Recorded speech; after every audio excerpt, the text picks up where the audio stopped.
Welcome to the meeting room at Global TV Talk Show, a broadcast service of globalbusinessnews.net. This episode from the meeting room of Global TV Talk Show is brought to you by The Bridge School, the accredited international online private school of choice, at bridgek12.org. Porch Light Rental and Destination Services.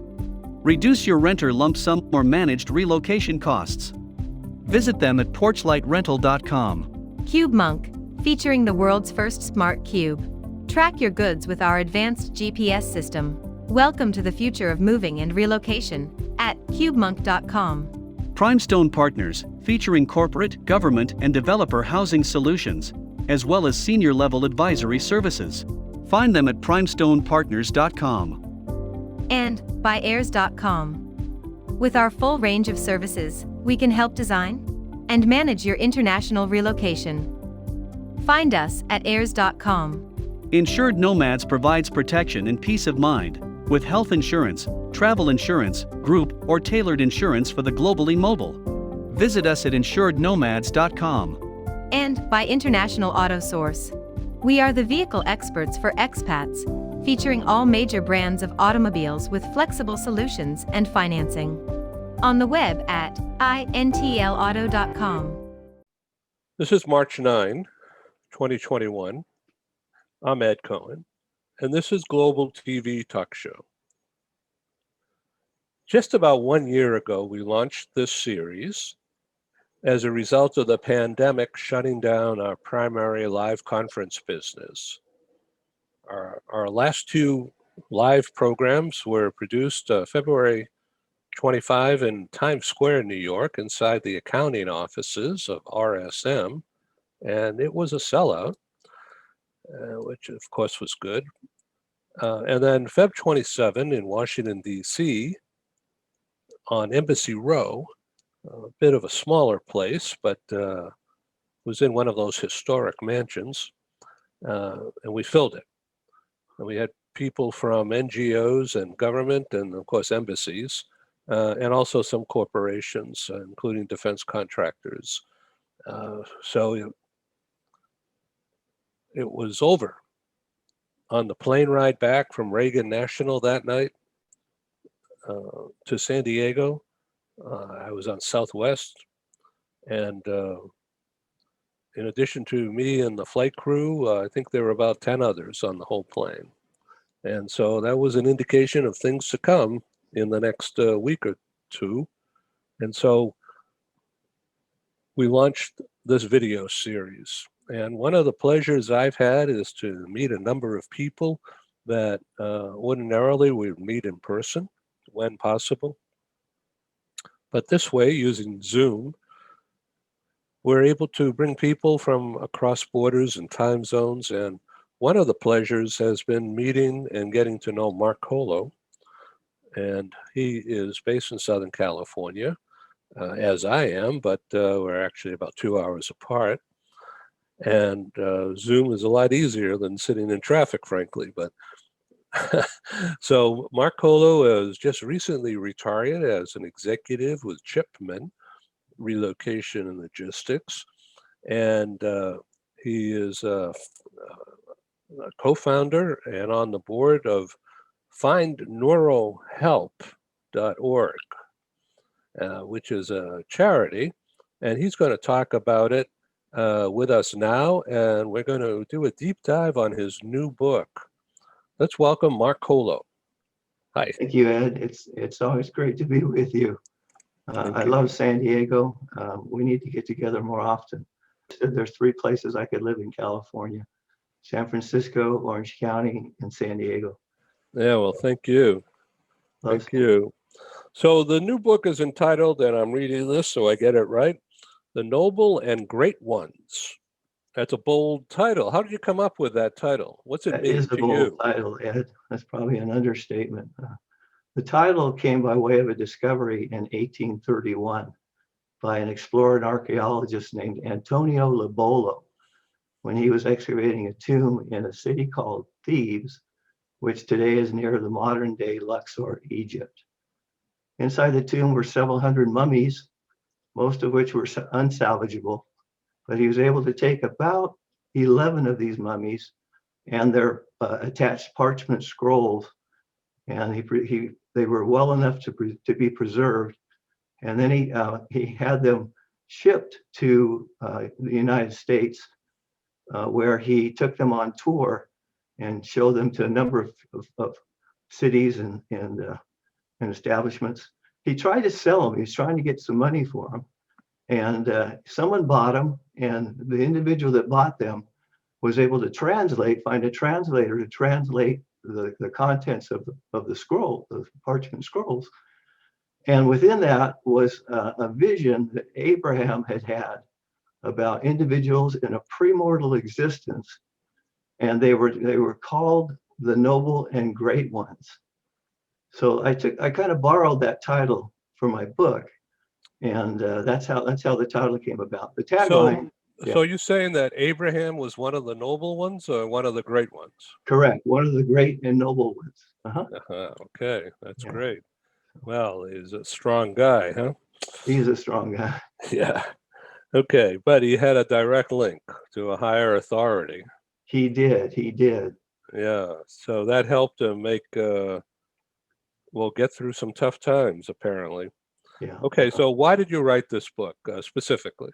Well, part of that's in the tagline. The tagline is, it's not about proportions, it's what's in the glass that matters most. You mean half full, not half empty? Yeah, that's what you commonly think of when you hear that about proportions. And it really isn't about proportions, Ed. I mean, we all have different challenges in life. We all have different perspectives. We have different religious beliefs. But at the end of the day, I think most of us that are religious minded believe that there is a God and that God's aware of us, and he knows our shortcomings, he knows our strengths, he knows our abilities. But we sometimes don't know what they are ourselves. So we oftentimes get this negative thought process where we say, oh, I can't do that, or no, I'm not as good as that guy over there. Maybe get on the basketball court and you say, well, I wish I could dunk like Michael Jordan. But it's not about comparison. It's not about competition. It's really not about, who's got more and who's got less. It's really about who we are as individuals. And maybe I'll never be able to reach that basket and slam dunk it like Michael Jordan. But hey, I can do something else with my talents and abilities. So it's really about what's in the glass rather than what are the proportions. So let's bring this down to earth a little bit, okay? And let's just picture, well, just for me, for instance, 3 o'clock in the morning or something like that, lying in bed, and got these negative things going on in the back of the head here, and I just hit the pillow, get out of my head, but it doesn't work. And then I try to calm myself by asking for help. Calmness and serenity and guidance. And drift off to sleep and wake up, and I don't remember what concerned me so much. So I'm sure I'm not alone in this revelation, if you will, this linkage. But are you using something like that, or have you done that, in order to get through some of your trauma and some of your own issues? And writing this book must be a trauma. It must have been a labor of love. Yeah, writing this book took about 4 years, Ed. And it's a accumulation of a lot of thoughts and things I've learned over the years. But I have learned, if I've learned anything, I've learned that we do have some control over our thoughts, and we can only entertain one thought at one time. So when you find your mind drifting into that negative zone, you have to find ways to turn it around and get back to the positive. And the positive is really focusing on what your true identity is. If we all are from the same cloth in terms of our creation, then we all have the same God. And he knows us all equally because he created us the way we are. And in that, being that if we do have faith in God, then we certainly know that he wouldn't create something that's flawed or faulty. So we each have nobility and greatness within us just by virtue of our divine origin, when you think about it.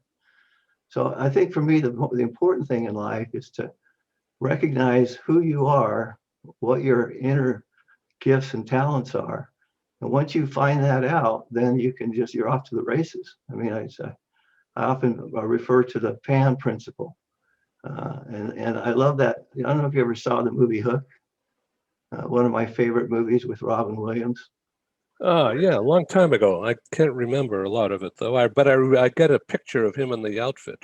Great movie. Yeah. Great theme.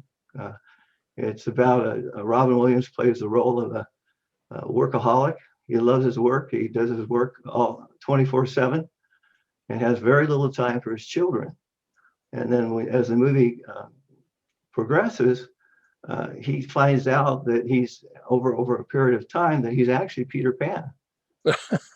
and he flies through the air and he does these tremendous things, but it took him a long time to find out that he was actually Peter Pan.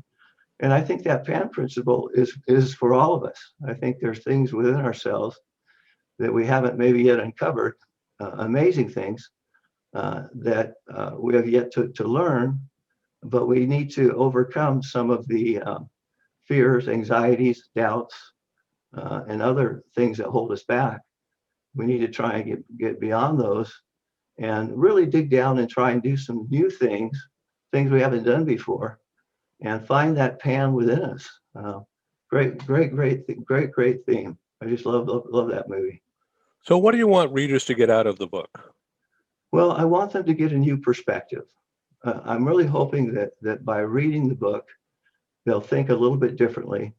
They'll feel a little bit better about themselves and what progress they've made, and have some hope for the future and what progress they could still make.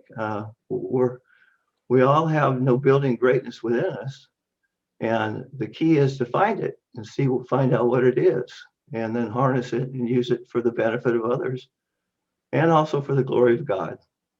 So in the book, you mentioned acronyms. What's an acronym? An acronym is like a group of principles that support a particular concept. So when I think of an acronym, it's kind of a short version of saying something a bit larger. Examples are, one of my acronyms is FAD. When you read in the book, FAD is spelled F-A-D, like Dorothy. And FAD stands for fear, apathy, and doubt. Okay, let's slow down here. Yep.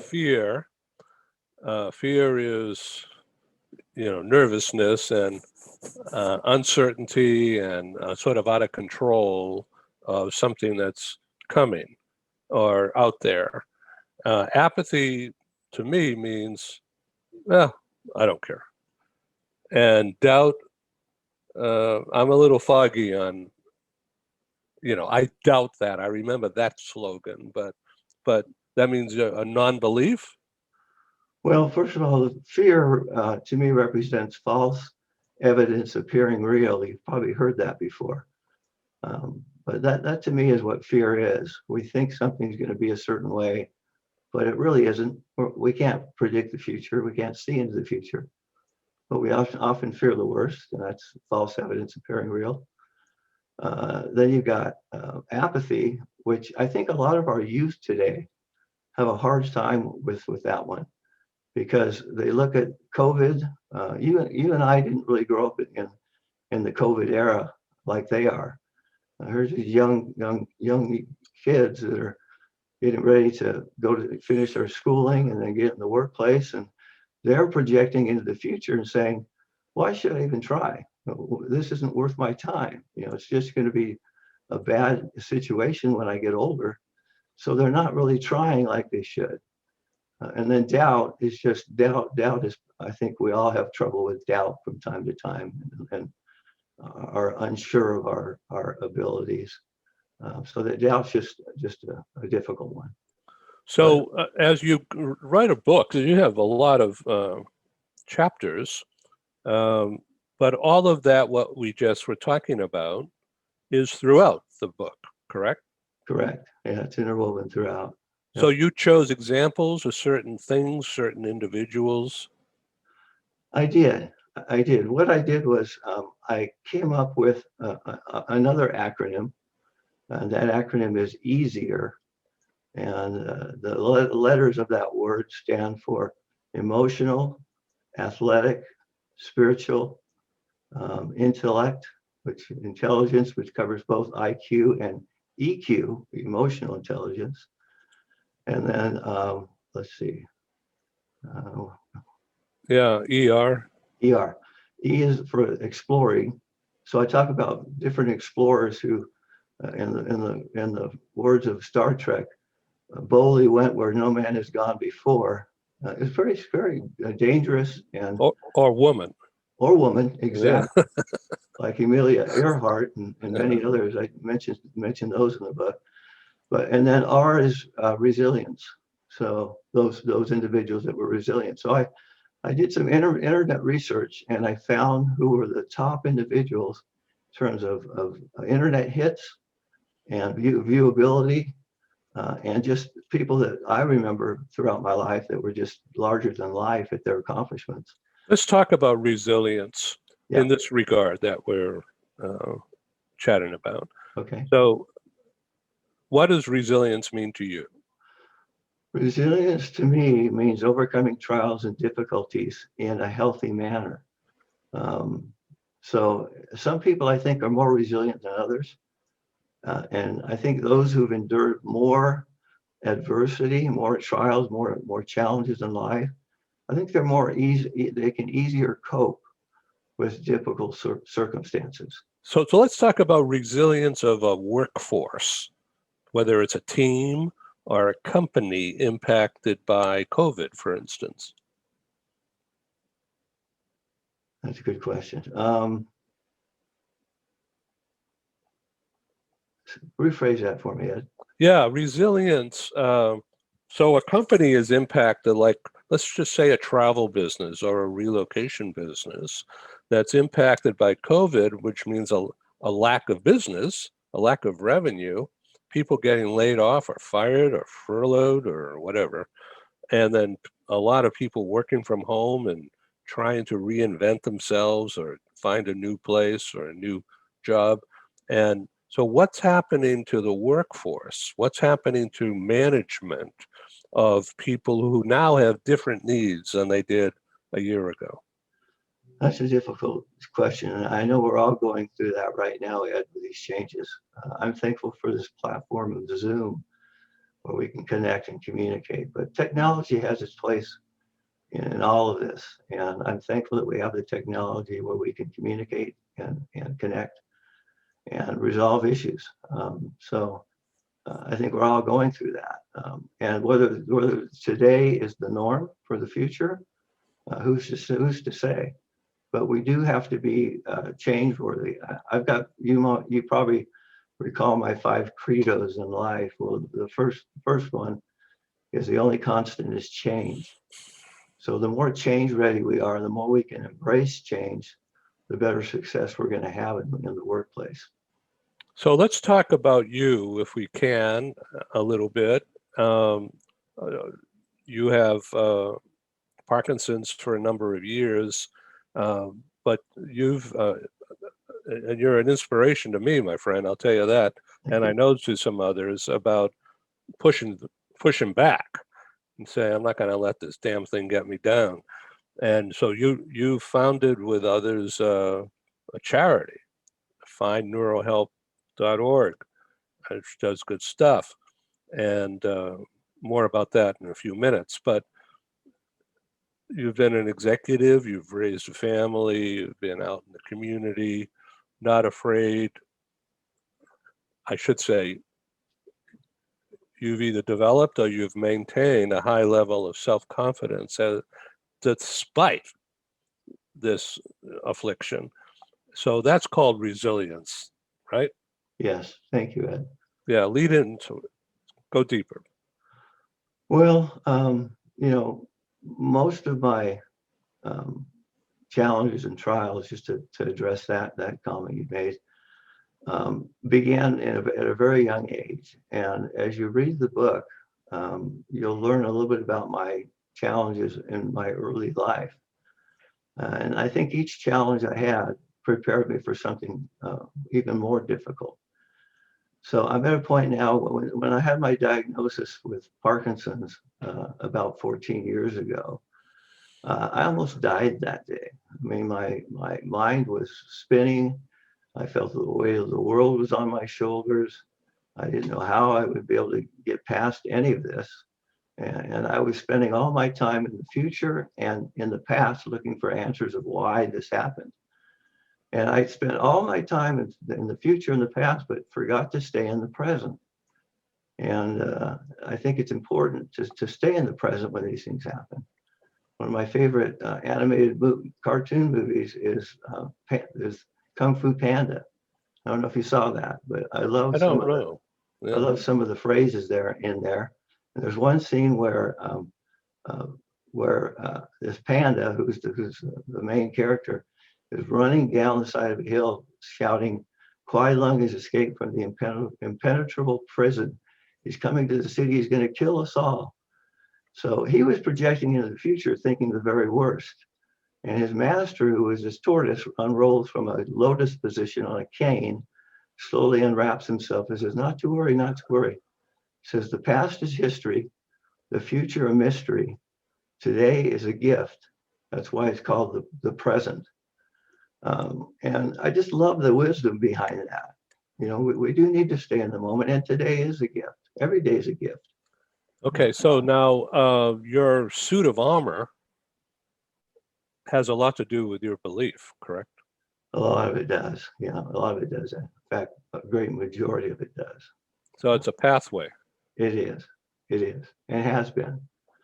I've had some wonderful experiences over my lifetime that have taught me the importance of relationships, because that's about all we have to take with us is relationships, and what's valuable and what's important. So my priorities have changed a great deal over time. I'm still trying to learn how to be a good father and a good husband. That's a tough one. So the suit of armor, just to use that analogy for a moment,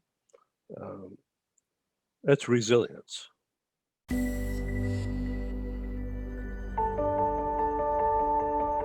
Something that's really neat is that the Bridge School partners with various organizations to provide learning for their students.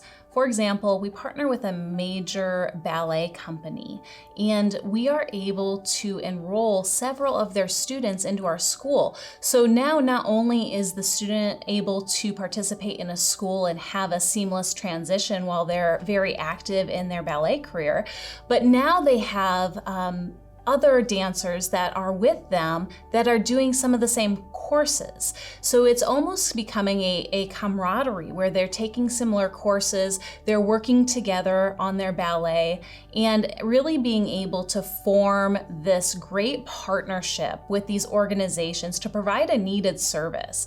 A lot of times there are student athletes who will spend hours and hours at the gym or at the basketball courts, wherever it is. And if they're attending a traditional school, they're in school from 8 to 3. They get a quick snack, and then they're at the gym for 3 to 4 hours in the evening.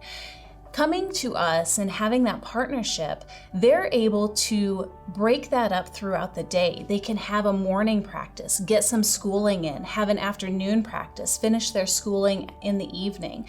So there's that flexibility. And additionally, if there are tournaments or performances, it's fantastic because if there's a week where they have shows straight through, they can take that week off of learning and then pick back up when they're done. So it offers this this great flexibility. And for the program owners of these sports leagues, it is a win-win situation for them because they see this need. They see this need that their students need to make sure that they are obtaining the grades necessary to be successful adults in our country and in other countries.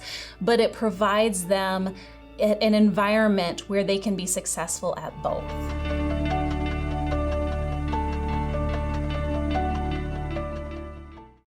So one of your chapters is the resilient, on page 179, the resilient rulers. What's that about? Well, it talks about individuals that went through great adversity and came out shining, I guess you could say. That might be one way to express it. People like Nelson Mandela, who took a stand against apartheid and all that he did, and other individuals like him that braved and had the courage to go out and to fight something that they felt was not right or not just for the people. So those are the kind of people that I have mentioned in that chapter, Ed. Yeah. Okay, so another chapter on page 203 is the rise of hope. So that's an affirmation thing, right? I mean, it can work if you can tune in right. It is, and yes, it can. The opposite of hope, in my mind, is despair. And that's another acronym that I have in the book. Despair, the letters represent depression, envy, self-righteousness, pride, anger, ignorance, and revenge. And all these negative emotions are things that keep us back. They hold us back from finding out who we are, from serving our fellow man, and from having a healthy perspective in life. When you're so you mentioned the word pride. Now, having a certain quotient of pride is good. There's nothing wrong with that. Correct. So it's a matter of what, using it as a weapon over others? Well, when you think of pride, there's actually two sides to pride, Ed. There's one side of pride is where you're proud of what your son or daughter has done, what they've accomplished, or what a friend has been able to achieve, and you're proud about that for them. There's another side of pride which elevates yourself above others, and it puts you in a position where you look down on somebody and think they're not like qualified to be with you or to be a friend of yours. That's a haughty kind of pride. And there's a scripture in the Bible that says, pride goeth before destruction. And I think when people latch onto that, I'm better than thou, I'm holier than thou, you're not as good as me, then they're on dangerous ground. Well, we certainly see part of that in the headlines today. So let's talk about unsung heroes. This is another chapter on page 225. What's that? Unsung heroes. Well, there's individuals in life that are larger than life, from my perspective, that don't want the fanfare or the attention. Some relish it, some love it, some seek after it. Others are humble giants that do things that are noble and great, and they try and slough off the recognition. One example is James Bradley, who was a corpsman in the Battle of Iwo Jima. And that was a horrible battle because you couldn't see, the soldiers couldn't see where the Japanese were hiding, but bullets were flying, people were dying, and these corpsmen like James Bradley were running around saving lives while everyone else was trying to take them. Very admirable for anyone to be saving lives in that kind of a situation. You're more often concerned about your own needs. So he was a great man. And when the end of that war ended, just before it ended, there were 6 men that lifted a makeshift flagpole with the American flag on the end of it. And they raised it, and there was this immortal photograph taken, you've probably seen it, of that event. And then the 6 individuals that lifted that flag returned home to the US 5 of them looked for book deals and went out on the speaking tour. And one of them, James Bradley, told his sons, if the media knocks on my front door, tell them I'm out fishing. Fishing. That to me is noble and great. Yeah. So let's talk about the Find Cures, Find Neural Help. .org. It's a 5013C, and it's not a fundraising thing, although that's certainly part of it. It's more information and research, right? Well, the Find Cures, we started out as a 501c3, and we were targeted mainly on universities and research groups who were looking for cures for some chronic neurological diseases. And we've written a number of checks to those organizations to help further their research. Then as time went on, we thought, we're doing some great things for the university in the research aspect. We want to help people. We want to be there to help people that get diagnosed with these diseases and give them some hope, give them some resources, and help them get back on their feet and have a healthy mental perspective. So now our focus primarily is just helping individuals that have needs that they can't find solutions for anywhere else. For example, some insurance policies or healthcare policies don't cover certain services like massages or other such services where the individual really could use that. It would benefit them, but they don't have it covered. So we'll write a check for that service and help somebody that's in that need. So that's our focus now. So I thank you for being our guest today. Do you want to sum up or add one thing that I forgot to ask? No, I think we've covered most of it, Ed. I just want people to know that in God's eyes, we're all his creations, and he cares about us, each one of us. He knows the details, and he's involved in the details of our lives. I'm a strong advocate that we will never be challenged beyond what we're capable of enduring. But some of us will be taken to the limit, but we'll still be able to come through it, whatever challenge we have. One of my favorite people to read about is Job from the Old Testament. The things that happened to Job in a 12-month period are things that would just destroy most people. Like one of the challenges he had would be enough to destroy somebody to a certain extent. He had all these challenges in the course of about a 12-month period. I don't know how he got through it. His wife said to him at one point, curse God and die. So life can be tough. If you think things can't get worse, you're wrong. And any one of us could find ourselves in a cardboard box on the side of the road if a series of unfortunate events happen in sequence. But I just want the viewers to know that there is nobility and greatness within you, and you can get through just about anything. And look to God and bless other people's lives with the gifts and talents you've been given. They're not for you entirely. We have these gifts and talents to help others. And that's probably my final message, Ed. Mark Colo, what's the website for Find Neural Help? Well, you can first of all, the website is Find, F-I-N-D, Neuro, N-E-U-R-O, Help, HELP.org. That's the website. Great. And there's a lot there. And I want to encourage everybody to have a look. Doesn't cost anything. No obligation.